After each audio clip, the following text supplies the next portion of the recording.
Hey guys, it's Nick. Thanks for tuning in to Long Island Wargaming, and this is a Xwing build that I tried out the other night, and I won with, so I figured I'd share with you guys who like to play Xwing or are just curious about it. And this is for the Scum and Villiany kit. So first up, I've got two Y-Wings. I've got Cavill, which is Pilot Skill 7, 24 points. I give him the Auto Blaster turret and an unhinged astromech droid. Now, his ability is when you're firing at a ship outside of your firing arc, you get an additional attack die. Doesn't say whether it's primary or secondary weapon, so I do it with the Auto Blaster. So he ends up at range 1, rolling 3 dice when the ship's out of my firing arc, and it is you cannot block regular hits. You can block the crit hits, but you can't block the regular hits, which is great. And I give the unhinged astromech droid because every 3 move is green, so I can get him right up where he needs to be, or out of having enemies in his forward arc. So he's pretty quick, and I like having the turrets, and this is obviously a turret list, as you will see. So I like this guy. He's pretty good. He clocks in at 27 points, so not too bad. So next I've got the Syndicate Thug, which is Pilot Skill 2, 18 points base, and he is running a bomb loadout, and he's got Genius, which allows him to drop the bomb after he moves. He's got the bomb loadout, which are both free upgrade cards. The fact that you can get an astromech droid for 0 points is pretty cool. And we've got the proximity mine, which is 3 points, and the ion current cannon turret. This way he can shoot in the turret formation as these guys fly about. Now, being able to move past your enemy and then drop the proximity mine seems really cool, and it worked out very well as he flew past a enemy X-Wing and was able to drop the mine, and it automatically hit him because the second he moved, he suffered him. So there was no avoiding it no matter what. And this guy ends up clocking in at, it looks like 26 points. Not too bad.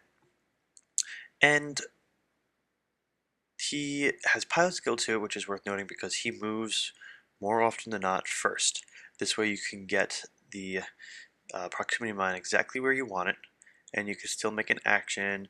And because that's kind of what I was worried about with putting it on Cavill or any of the higher pilot skill guys, you want to be able to move and have the proximity mine right where you want it, and then hopefully the ships that move over it are pilot skill 3 or higher.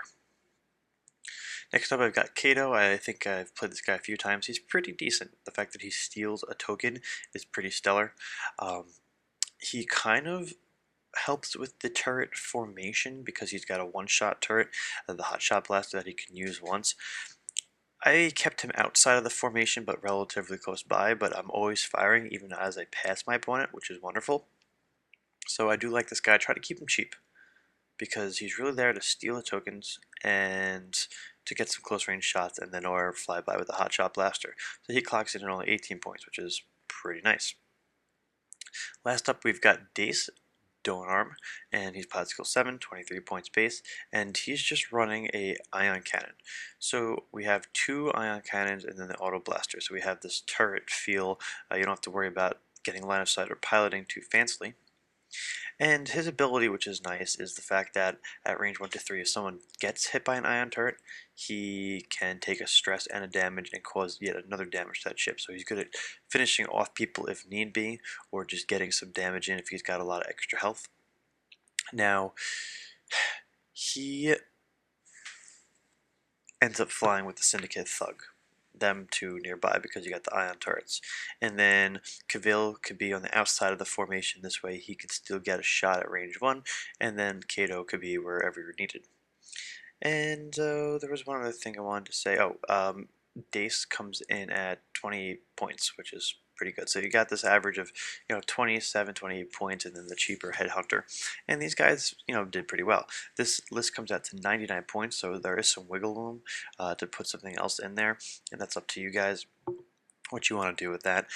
If you want to leave it at 99 this way, hopefully you get initiative. That's great.